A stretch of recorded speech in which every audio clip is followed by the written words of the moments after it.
So my name's Aileen Ling. I'm a co-organizer at Circular Economy Club Calgary, and I'm here with my fellow organizers Adrita Hack, Erin Bird, and Yasha Bram. We'd like to welcome you to our first event of the year, Reinventing Gifts and Treats for Valentine's Day. And we have two guest speakers with us, Audra Stevenson from Leftovers Foundation and Solita Works from Reworks Upcycle Shop. So I'd also like to give a quick thank you to Lori Farley from Internovis for hosting us tonight. As we come together this evening to connect from various corners of the world or even just in Calgary, I'd like to start with a land acknowledgement. I ask that we begin by acknowledging the many histories and relations that compose our presence here. I ask that we may take time to deepen our relationships to the lands where we each live, learn, and play through honoring its traditional caretakers. As well, I'd ask that we share in efforts to reveal and tend to the traumatic and ongoing effects of colonization.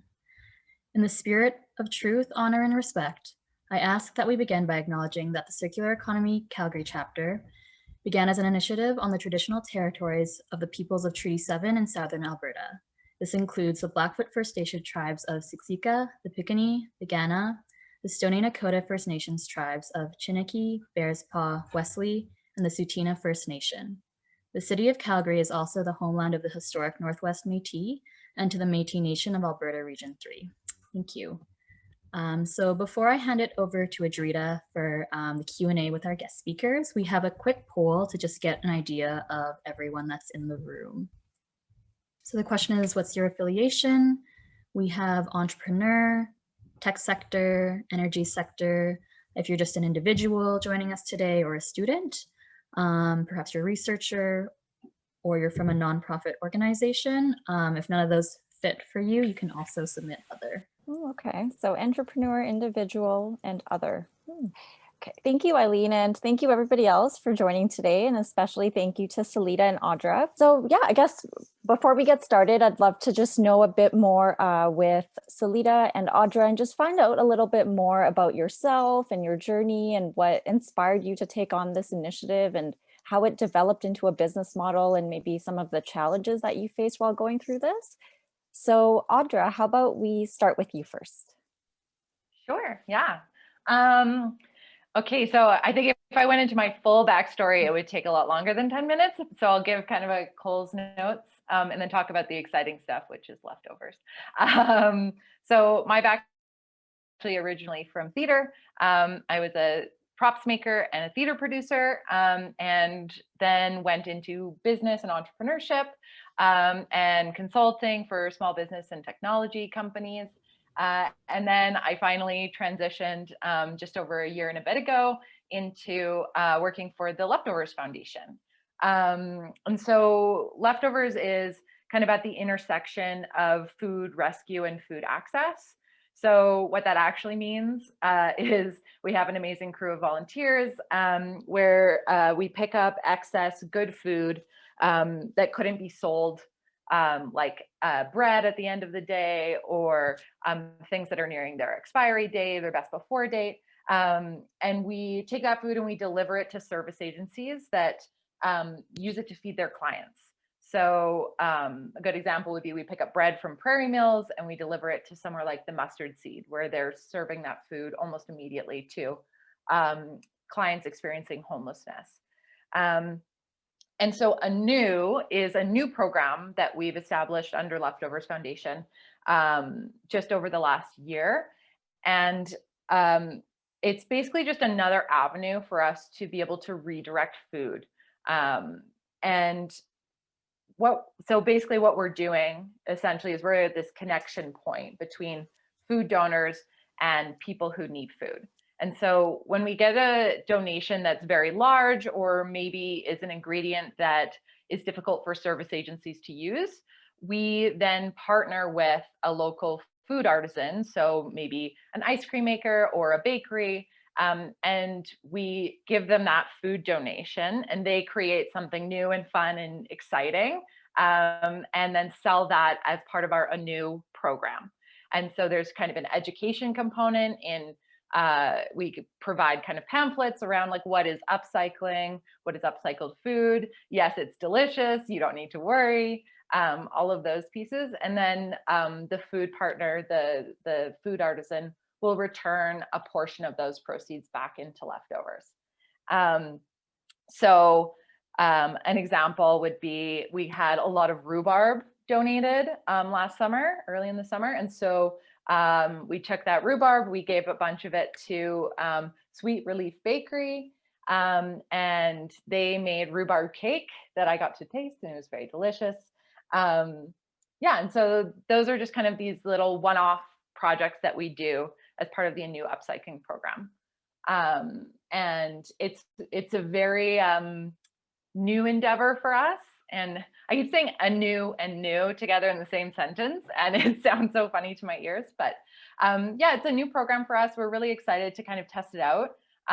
It's obviously been very interesting to test it out during COVID, which was not our original intention, but we're really excited because it's really a unique program for us, because we get to interact with consumers, which usually we're very B2B with our food kind of connection point. But with this, we get to kind of provide a little bit of education, talk about food rescue, get some food out of the landfill. So it's been really fun and exciting. And I think our branding is really cute, like as a total aesthetic aside. So yeah, that would be my little spiel. Thank you, Audra. And yeah, I love that. I think it's awesome that you're taking a food product and, you know, normally like with leftovers, normally it would be given to homeless shelters and places like that. But I love that with Anew, it's especially adding value to the product, because like you said, you're taking the rhubarb, making cake and selling it at a bakery. So I think that's just super creative, and I love that. And, and Solita, I was wondering if you'd like to kind of let us know about your journey, or if there's a story that you'd like to share about how you got started with the Zero Waste Initiative. Yeah, I started out in art and design. I went to art college, and for a few years I had a graphic design business outside of college. I worked for about 10 years in exhibit design as well. The interesting thing about working in design is that you're constantly solving problems for other people and other companies.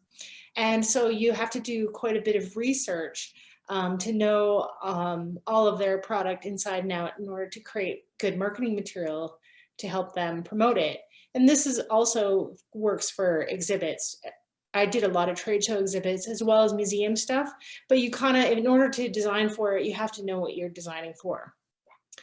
And so then I started learning more and more about, you know, how the world works, our monetary system, and how grossly unsustainable all of it was.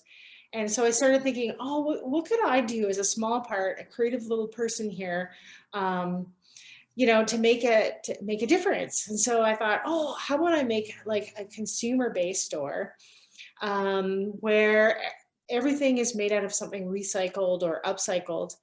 And we're trying to, you know, source local things out of landfills and repurposing it. And you kind of have to be creative too. And so I started a business. It was not super easy at the very beginning. There wasn't a lot of people doing this kind of thing. And a lot of stuff that was really well designed and recycled, I actually had to import from like the US or other countries. Now it's mostly Canadian, which I'm proud to say. It did take a few years to get to that point. But you know, Audra makes a good point about the upcycling, adding value, which is why I chose to use the word upcycle in my name instead of recycle. Recycling is great because it does, you know, reduce the amount of stuff that goes into the landfill. But generally speaking, recycled isn't necessarily adding value. It's usually losing value. Say for paper example, you can't get that same pristine white sheet of paper a second time around. It's usually made into newsprint or cardboard. But with other products, you can add value to it. And some of our top selling products that I started out with and are still very popular are glass. I have a couple out of Ontario that makes recycled glassware out of beer bottles. And, you know, usually a beer bottle, if they reuse them, can only last 5 times or so, because with the washing and stuff, the glass just doesn't hold up. So they have to recycle it. And oftentimes, you know, like the city of Calgary stockpiles it and they just crush it and turn it into reflective material for roads. But when they're making it into a glass, I mean, this is glassware you can have at home for years to come. It's actually adding value to the glass. So not only is the glass not going into landfill or into a road or a lower grade material, but an artisan is making money from it, as well as the consumer gets to have a product that's going to last for a long time. So that's sort of the business in a nutshell.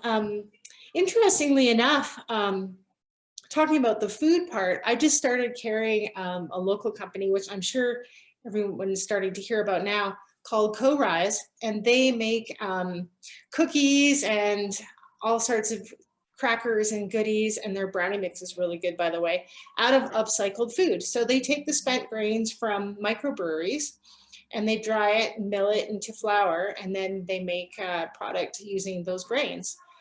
So she calls it upcycled food. And I know that some people kind of balk at the idea of upcycled food, but it's perfectly fine. And although sometimes they're able to give these grains away to farmers, there's often too much and it ends up in compost, or there's too much of it, sometimes even the garbage. So by her being able to find a new way to use this material in food, and I mean, obviously if it works for charity, even better, that totally fits into the circular economy. That's so awesome, because Sophia was one of our first members, Co-Rise. So their tomato crackers, sun-dried tomato crackers, the tomatoes came through leftovers. And awesome. Small world, I love it. Yeah, well, and that, I mean, that is the circular economy, is it not? Like, we're not working in vacuums. Anything I do, I know is affecting somebody else. And I'm hoping if there's one thing that we get out of this tonight, is that we understand that everything is connected, and that we really think about that with every purchase we make. Thank you, Solita. And yeah, no, I love that. Like, I think there's always more, like the more we see people upcycling products, the more creative we all get, right? And I think it's just such a chance to get unique gifts and unique things for ourselves. And I actually haven't checked out Co-Rise, so I'm gonna check that out after. But well, especially there's some new local stuff happening here too. And this is actually related to the food industry as well. And I just started carrying their products. You can check it out on my website today. It's called Chop Value. They're from Vancouver originally. And it was a fellow, I think from Germany, if I remember correctly. And he created a way to reuse, or patented even a process for reusing chopsticks. Just wooden chopsticks. And so they make them into these compressed bricks with all natural resin that's completely non-toxic. And so they just opened a manufacturing facility right here in Calgary, and you can buy all sorts of things made out of chopsticks. And the most fun part for me is knowing how many recycled chopsticks went into each product. So for example, they make a little phone holder, and I think there's like 150 chopsticks that are reused with each one that they make. And of course they have to work with the local food industry and certain recycling departments of the city in order to get this material. But and they even have a drop-off box where you can take your used chopsticks and put them in this box in front of their manufacturing facility. So it's those kind of innovative things that are happening that get me all excited. There isn't a ton in Calgary right now, but that was one really good example. There's also a company I started carrying it last year. It's a husband and wife team out of Kelowna, and they make products out of recycled plastic. They 3D print it. And it's all Canadian consumer recycled plastic. And they usually tell you what it's made out of. I think they just made some bird feeders that I'll be carrying next week out of the old plastic frames of windows. They melt them down. And they just did a pitch to try and get more money to buy a machine where they can recycle any kind of plastic. And they had consulted with me about what kind of plastic that we think would be good for their machine so that they can start working on designing products. And one of the things I had suggested was I also volunteer for YYC Growers with their distribution. And, you know, they generally sell everything in bulk, but because of COVID, a lot of stuff is now coming in clamshells. And as we know, clamshells haven't been recycled, they're being stockpiled. So I told him, I said, maybe there's an opportunity where he could take those clamshells and make them into something that's useful for customers that are buying from these local farmers. So we're always working on something. No, that's awesome. There's so many different uses, especially with every single thing we always have to, seems like we always have to throw out. So I love that you're taking all these different products and carrying it. And I guess I just wanted to clarify. So right now, everything is based out of your website, right? Yes, it is. Yeah. Okay. Unfortunately, COVID made it very difficult to keep my actual storefront open, but I'm still exceedingly flexible. And I love to ride my bike. So if you make an order online, I try my best to deliver by bike. It's how I get my exercise. It's a free gym. So, I mean, if you guys want to see me stay in shape, by all means, order online, ask for a free delivery. And that's another thing I love about supporting local, because you get your thing the same day. So it's kind of like getting it on Skip the Dishes, but better. So I guess something I wanted to know from the audience now, do you guys look for recycled products when you're shopping? And I think we have a poll question set up for that, and Lori can correct me if we don't. Because yeah, like I've started looking for that a lot more, just to see how the material's sourced. And I also check a lot where something is made. Mm-hmm. I often that's my go-to. I always check to see where it's made. Like even I believe that local grown food is still better than organic food, because supporting local is more sustainable in the long run, and it helps enable more food security too. Definitely. Yeah, the thing that's tricky on the food side is it's like upcycled food is kind of a new paradigm, and so there's not a ton of formal like rules around like what is considered an upcycled food and what's not. And so that's really just emerging now as to, you know, if you want to be considered an upcycled food product, what does that actually mean to a consumer? Is it 1% upcycled food? Is it 95%? And so that's kind of just emerging now with some new like associations that are coming out with the certification process and stuff. But one thing that's that they're doing that's super interesting, this is the Upcycled Food Association out of the States. They're actually looking at promoting people who contribute their waste to the upcycled food product as well as the producer. So if you were a brewery, say, donating your spent grains to Co-Rise, you would get a certain like certification or bump it for PR purposes that you're like contributing to. Isn't that great? I was like, because you want to like reward the individuals who are also recognizing that their waste can go to good, and even if it's a little bit of extra effort. Yeah, well, I try to do that with my own products too. Is, you know, I try to tell people where it was sourced from and which businesses were giving or donating or even selling us, depending on what kind of deal we had, the materials going into these products. So yeah. Yeah, so it looks like actually there's a lot, oh, the poll disappeared, but there was a lot of yes, and that's awesome. I think especially like as people become more conscious of it, then there'll be more people carrying it as well. And I agree with the sometimes, because there's not always options to look for recycled products. But yeah, no, I guess I was wondering, like Audra, you mentioned that a lot of the food that you guys collect, it comes from different, like let's say like a bread store, like groceries and things like that. So like, how do you choose, like how do you partner up with different community groups, or is there a way for individuals to drop off food, or how does that kind of, if you could explain the process, because I'm sure a lot of people would love to drop food off. So we can't accept food from individuals, like prepared meals or anything like that. It needs to kind of, because we're dealing with food and food handling, there's kind of some AHS regulation around it. So for example, we can accept if a volunteer came to somebody's house and helped you harvest your apple tree, we can absolutely accept those apples. If you made a big pot of chili and brought it, even if it was in individual containers, we can't accept that. So those are just kind of like health and safety rules from AHS. So with our food donors, we get mostly local businesses, which is really nice. It's a really nice community.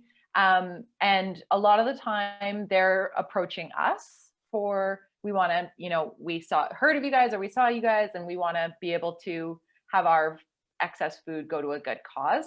And then we also have some staff in town who cold call, like old school cold calling, and say, hey, here's what we do, here's what we're trying to do. Do you want to get involved in our community? We also have an amazing group of volunteers, we have over 250 active volunteers in Calgary alone. And they do an amazing job of kind of getting the word out there. When people do donate to us, we have a bit of a hierarchy within within leftovers. We always want as much food as possible to be going through to our service agencies. So for example, the mustard seed or the in from the cold, like those kinds of places. But sometimes we'll get donations that are like just massive. Like for example, we got 20 pallets of pretzels from WestJet at the beginning of the pandemic. So we still have a couple pallets left at this point. And so, you know, we give as much as we can to local service agencies, but then we were like, we do still have a lot of pretzels. So then we're able to kind of offer that to our food artisan partners. And that's what we're really building up right now is our what we call membership. So we really want to be able to have as many people involved as possible, because we get these very ad hoc donations and we want to get the food back into the community as fast as possible. So when you become an Anew member, it's basically you're signing up to get a call whenever we have excess food. An email goes out, and then it's kind of on a first come, first serve basis. Somebody says, I want to make a pretzel cake, I want to make a pretzel beer, I want to make a pretzel, you know, whatever. And that's kind of how we match with the food artisans. One big hope that I have for this upcoming year is I'd really like to get more restaurants involved, and have something like a food item, like that you can order off the menu that will always be upcycled food. One of the challenges with that. That's a good idea to get people thinking about it. Yeah, because like, you know, looking at like the meal share program that's been so successful, you know, everybody sees on the menu the little meal share icon and you kind of know what you're getting into. But the challenge with that is getting consistent enough food so that the restaurant can reliably get the upcycled ingredient, which, like, you can imagine it's a bit of a balance, because we don't want to encourage anybody to waste food and donate it to us so that we can have a consistent supply. But it just means we need to, we're exploring like larger partnerships with like distributors and things like that, who sometimes have they have a better idea of what they're consistently going to need to donate. So that's kind of, did I answer your question? Now I'm thinking like, what was the question?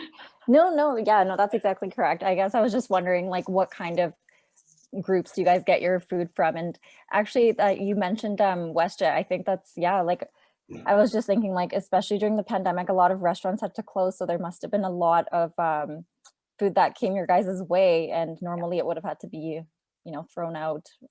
But yeah, it was a very very difficult time especially at the beginning of COVID, because, you know, we partner with a lot of these restaurants and bakeries and places a lot of the time, and for them to kind of go through this incredibly painful process of emptying out entire fridges and food storage, and not really knowing when they were coming back.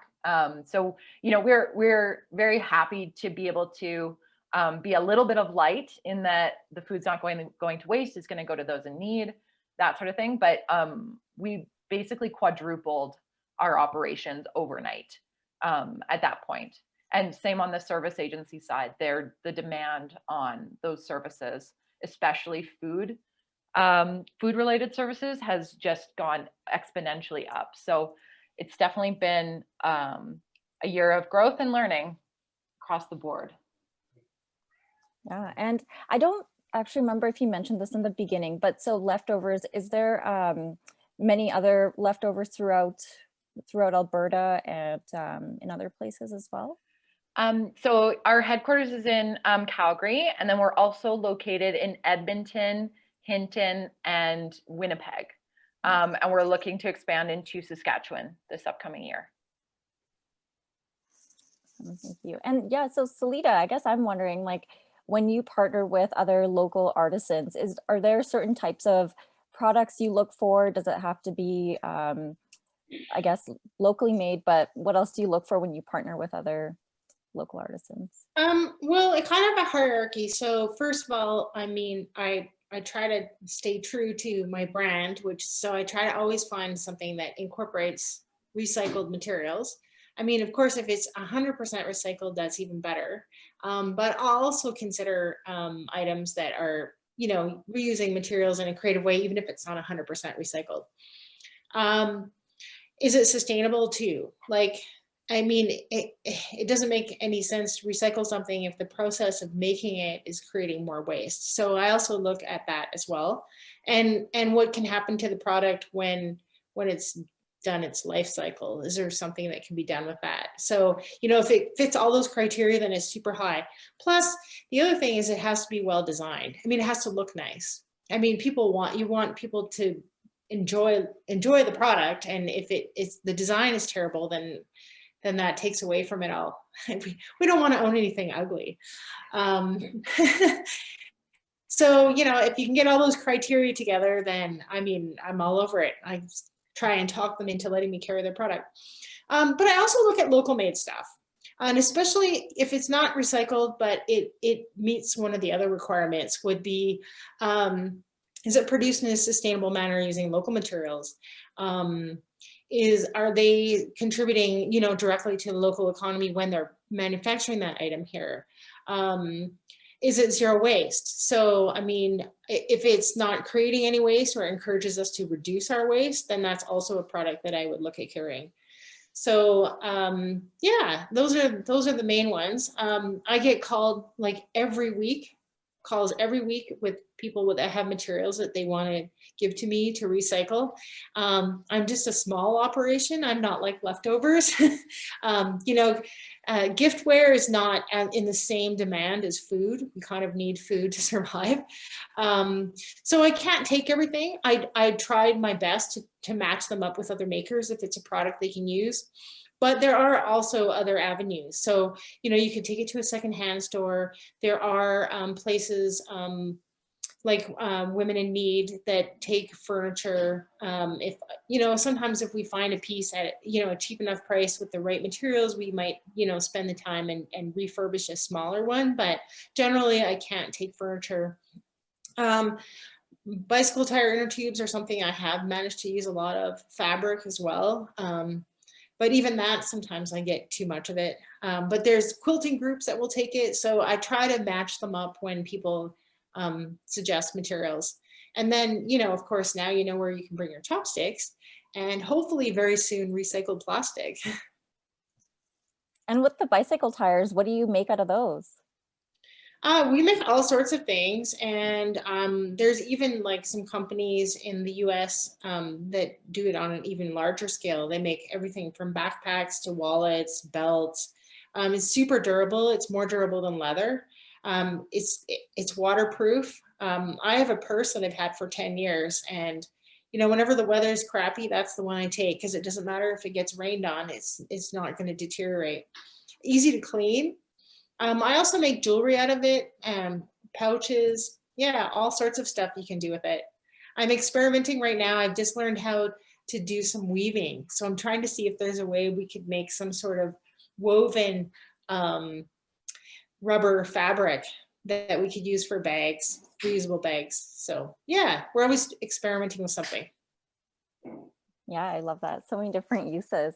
And I was also wondering, do you guys have, when you sell a product and there's like the tag, does it say more about the product, like where it was manufactured, if it's made out of recycled materials, and does it have? I try to include it, but I also, I try to make an effort on my website to say what it's made out of. and where it was made. And I just put a new section in my website called gifts, and under there I've itemized it by what's like things made in Calgary, so local stuff, recycled and zero waste. And then under the recycle categories, I've got a bunch of subcategories to help you, you know, if you're looking for something in particular, or there's a particular material you want to stick to, I've now categorized it that way. So for example, the bamboo products are now under a section called recycled wood. So it's easy to find. And then I've also, you know, I generally try to keep all that information that's coming from the maker in there. So I've also listed how many chopsticks went into each different product. So hopefully that answers your question. Mm-hmm. Yeah, and so Audra, I was also wondering, you mentioned during the pandemic, it quadrupled, right? The amount of food that was coming in. So that's already a huge impact in terms of, you know, food waste, in terms of people that are getting the food, because there was a lot more food insecurity faced. So I guess I was just wondering if you could tell us a bit more about like the environmental effects and other benefits that we're getting from this. Yeah, for sure. So yeah, as I mentioned, 2020 was an insane year. I don't know how else to describe it. So for leftovers, kind of as a whole, with all of our food redirection programming, we rescued over or just about 600,000 pounds of food.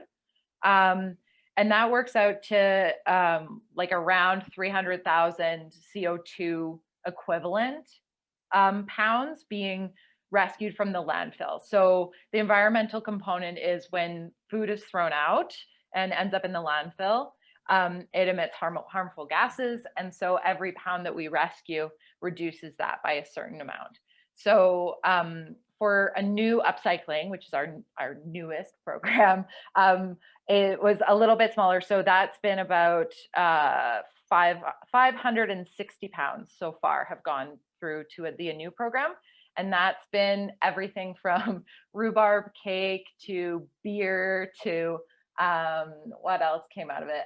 A lot of like little pretzel cookie type creations, to we did an ice cream this year with Hello Mochi in Edmonton. So it's kind of really fun that, you know, it's 560 pounds that went to such a wide range of products, which I think is really, really cool.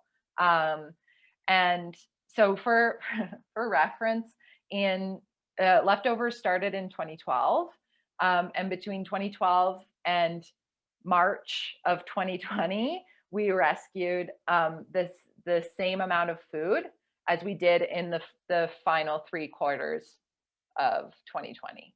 So it's just been like, it's been crazy. Yeah, I started with leftovers in January of 2020.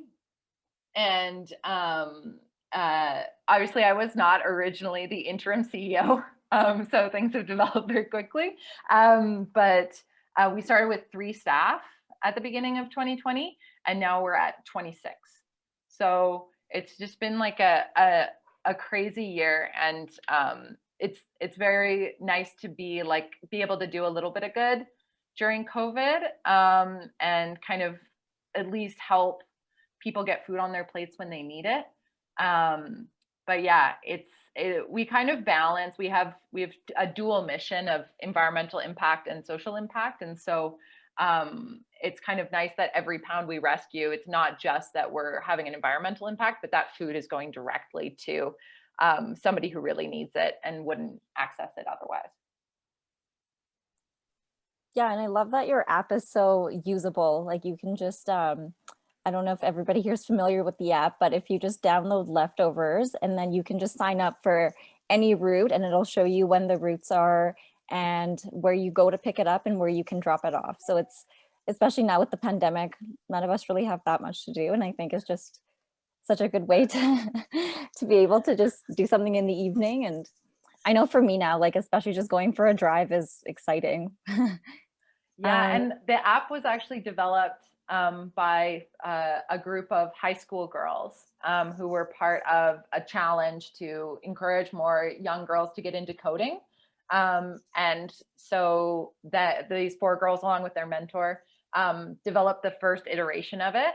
And then the mentor group that was originally part of it has continued to kind of do updates for us along the way. So it's a, not only is it like a super amazing app, but it was at the heart of getting girls into coding, which I think is amazing and super cool. Yeah, that's awesome. And now I think maybe we'll just start taking some questions from the audience. I just want to give them a chance to ask. Oh, actually, I got a question here from Ruth, and she asked if you collect from hotels. So I'm guessing that's for you, Audra. Sometimes we do. It just depends on the products that they're able to donate. So for example, anything that's been already prepared, we're unable to take. But if they have kind of like ingredients or you know, boxed items, anything like that, then we occasionally will pick that up. Yeah.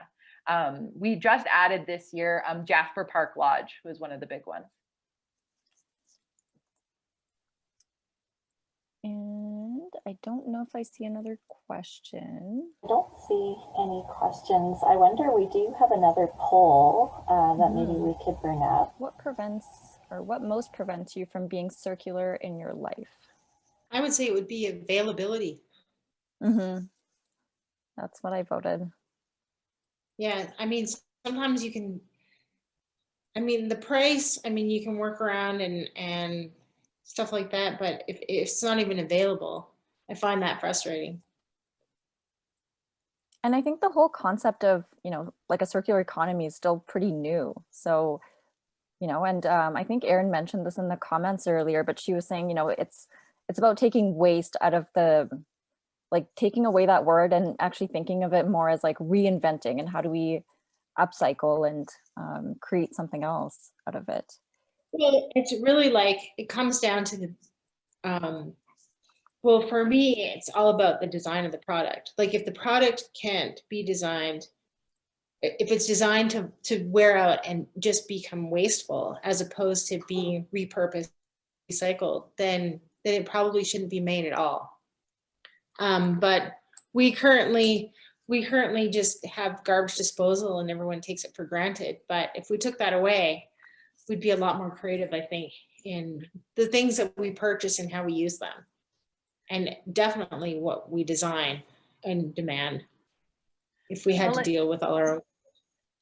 I remember reading that, like, if you have a smaller garbage can, you put less into the waste, because it's like there's a psychological piece of like, when you have a big black bin out back that you can fill, you're going to fill it. And so if you can like create these constraints for yourself, like constraints make creativity. I had actually, when the city brought in the recycling program and the compost program, I thought that they should charge a lot for garbage and make the compost and recycling free. But they had this, I couldn't believe it, but their excuse for not doing it was they said, well, people will dump their garbage. Like, if you're using recycling and the compost, I mean, like how much garbage are you actually going to have that you would need to dump it? I don't know. I was kind of shocked by that. And then the other thing is, I also had people complain that, well, animals would get into the compost. And I'm like, well, animals would get into the garbage. Like, you know, it just didn't make any sense. So yeah, I don't know. I think we should be charging a lot more for garbage, especially considering that in the long run, we have to pay all these, well, first of all, to manage these landfills, but then we also have to pay for cleanup because it pollutes our air and water and soil. And I mean, you don't get that back. So we need to start putting value on that. Yeah, I do know that in Europe they do charge if you have like more than one bag of garbage that's charged. So I think they've adopted that system quite early on, like say 20, 30 years ago. So we're a little bit behind the 8 ball. I want to get to some of these questions because Lorna has a question, and I think this is probably for Solita. Are you connected to other upcycling, recycling businesses in other parts of Canada that you can share with us? Yeah, actually the one I was talking about that makes the recycled plastic is from BC. And it's funny, yesterday I just had a Zoom meeting with an organization in Toronto called Impact Zero. And they're a nonprofit organization that helps link businesses together to get the resources they need to be more sustainable. So we were trying to see how we could make it work across Canada too, because it's so small right now, the group of people that are doing any of this stuff, that it helps to network and brainstorm together for ideas. Another idea that I had, just to address that one, was that there are a number of different people across Canada, like using glass and recycled seat belts and bicycle parts and plastic and things like that. But when you're just a small operation and you have an infinite amount of material, or it seems that way, it's hard to narrow down what kind of products to make. And I thought maybe there might be a way we could create some sort of network where we could help each other brainstorm and see where there's a need to design certain types of products for different consumers across Canada. So that's something I'm exploring right now.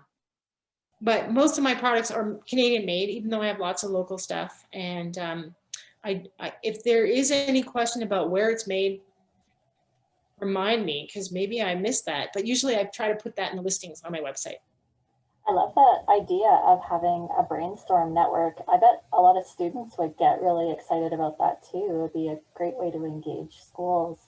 And I also remember, Eileen, you mentioned a company out of Toronto. I think it was called Tiny Toys.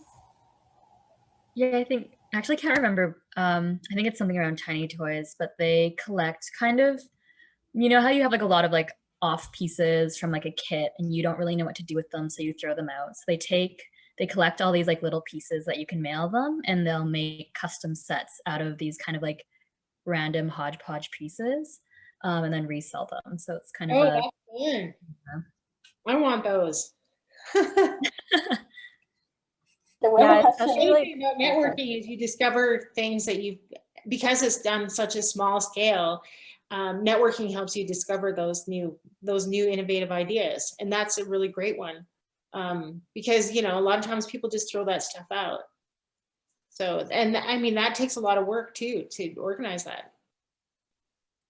Yeah, and especially when we were talking about it before, I think Eileen was saying like, a lot of things from like the Kinder eggs or whatever they were called, Kinder Surprise, especially things like that. Like they're little things that we always just throw away after you break it open. So being able to put that somewhere and getting like a unique toy is super cool. Well, that brings me to another point, is that if we were going to have a garbage and recycling system where we charged a lot for garbage, we would also need to help consumers by,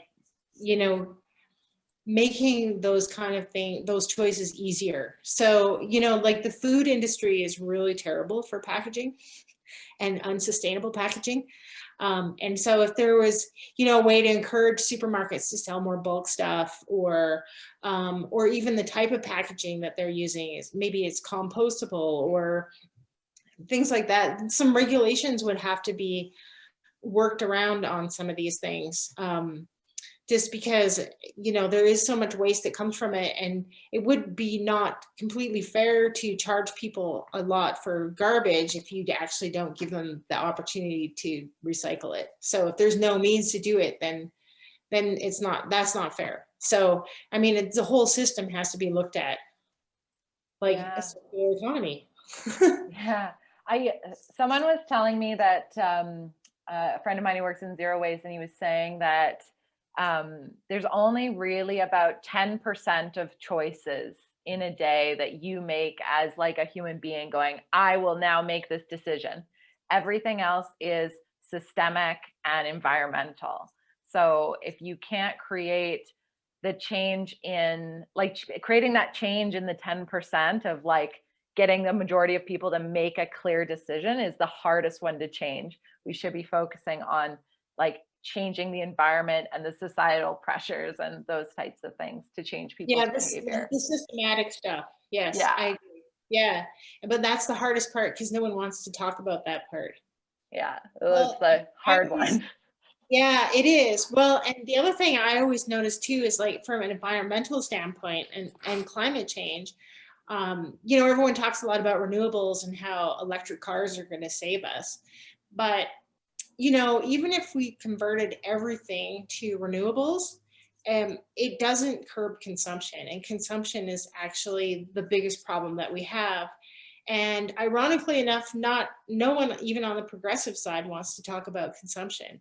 But that's the crux of the problem. We have to figure out how to consume less and be happier with less, create better quality stuff, not need as much, you know. So some of that means that we start designing smaller houses, but maybe houses that are more energy efficient.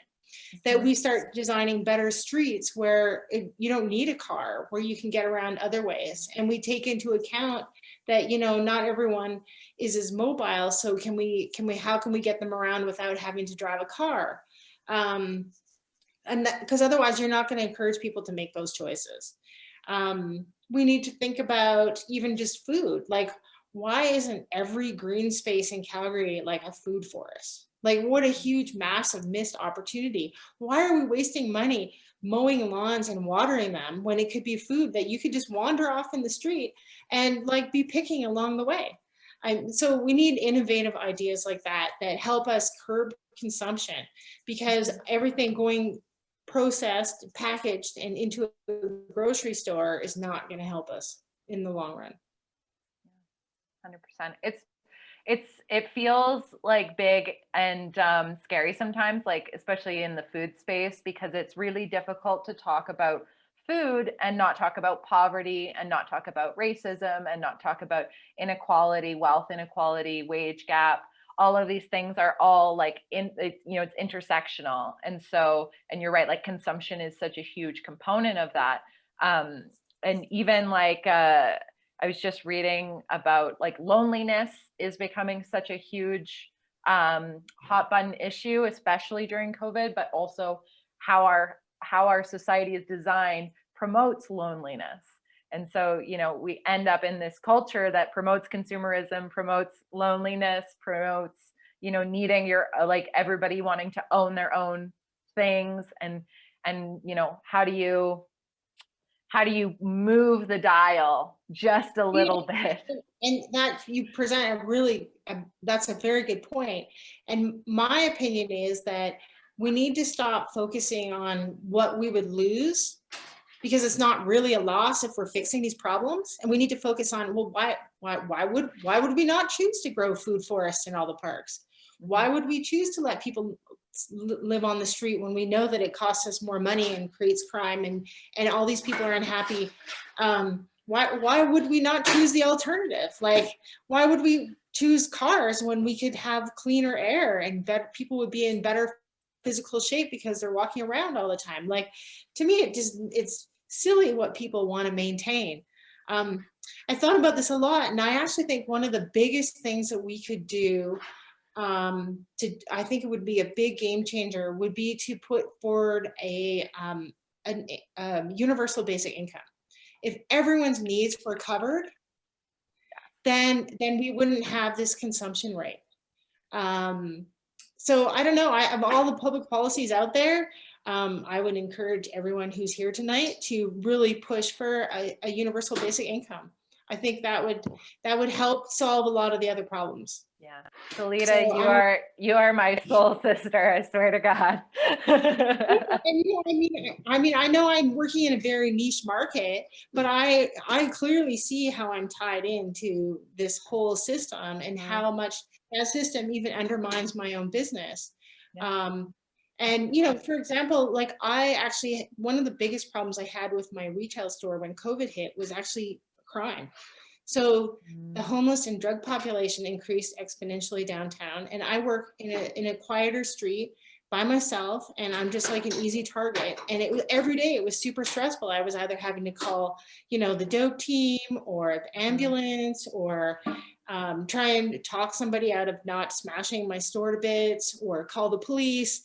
And I just couldn't handle it anymore. And it's not that I don't want to help these people. people, but you know, they need homes, they need proper care, and they're not getting it. And by me being there, I couldn't even do my own job the way I wanted to. No, 100%.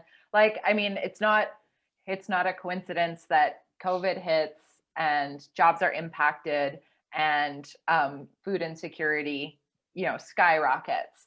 And all of the research and studies all talk about how, you know, food insecurity, the only thing that really truly impacts food insecurity is an increase in income. So if, you know, leftovers, we're not ever going to be a major job creator. Like, we'll create some jobs, but not a ton.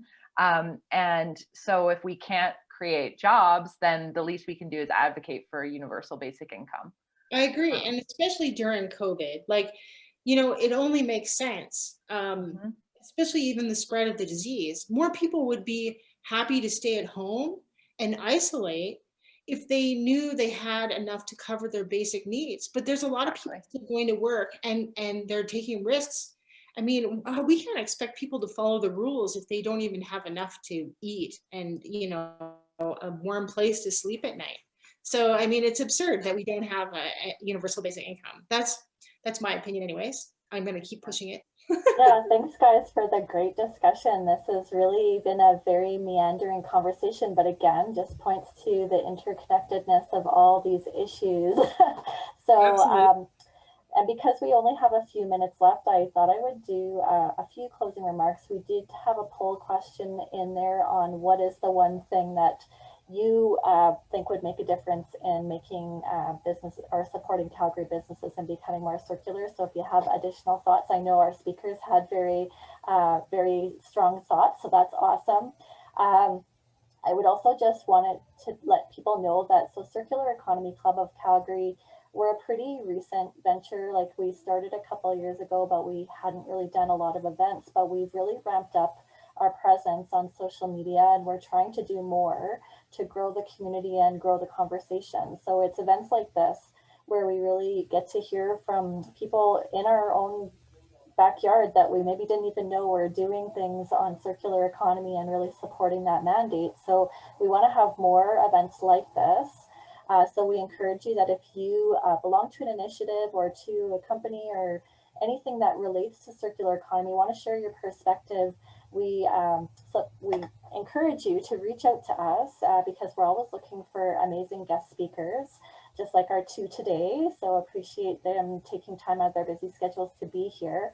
We're also, working with the global circular economy network. So it's a pretty grassroots movement, but there are circular economy clubs all over the world.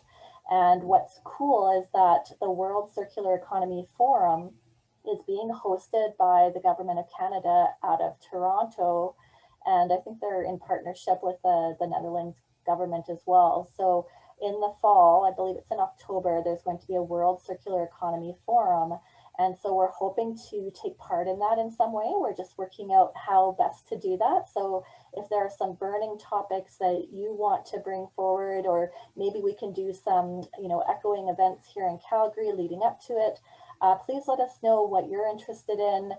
We may send you a bit of a follow-up survey to get your opinion, and please feel free to give us feedback at any time. We do have an email address, circulareconomyclub@gmail.com, and you can always reach us through Facebook and LinkedIn.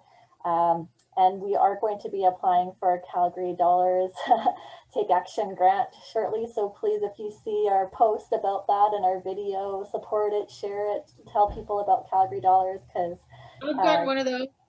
Exactly. So a great initiative there. And I agree that Calgary Dollars has been talking about circular economy for a long time. So that's awesome. But yeah, we only have a couple minutes left. So I'll just ask our speakers if they have one last thought that they want to share with the audience before we sign off. Maybe I'll start with Solita. Well, I as far as a small business goes, just trying to keep your consumption as local as possible is probably the best. So I would definitely, try and support your local farmers and your local makers, and even when you're doing home renovations, like, try and support the industries that are already here and not having to import from other countries, because you have no idea who's making that stuff and who's profiting from it. But you know, you're not going to get ripped off by your neighbor. They're not going to sell you something that's going to make you sick because they're your neighbor. So yeah, local. That's my big solid piece of advice. Yeah. Awesome. Audra? Yeah, I love that, Solita. That's a great note to end on. For leftovers, we're just always looking for more volunteers. So if you want to get involved, you can download our app from the App Store or the Google Play Store. It's called the Rescue Food app, and you can volunteer either to pick up food donations and deliver them to service agencies, or to deliver emergency food baskets to those in isolation during COVID. Yeah, and if you want to connect with me, add me on LinkedIn. I'm under Audra Stevenson. Oh yeah, same for me. You can just find me anywhere. Reworks YYC. Yeah, we did have the websites in the chat. Send me an email So. from my website. Awesome. Their Twitter is great, by the way. Reworks Twitter is good. You guys are both amazing. It's like a giant soapbox. I'm sorry, but I kind of enjoy it. Thank you so much for joining. Oh, sorry. Yeah, feel free to stop by the Hillhurst Sunnyside Market and you can talk to Solita in person and have a really good discussion. So thank you. I actually have 4 markets I'm going to be at. So, and I've got them listed on my website too. Awesome. Well, thank you everyone for joining us. Please join us again for our next event. We look forward to connecting with you and have a great rest of your week. Take care.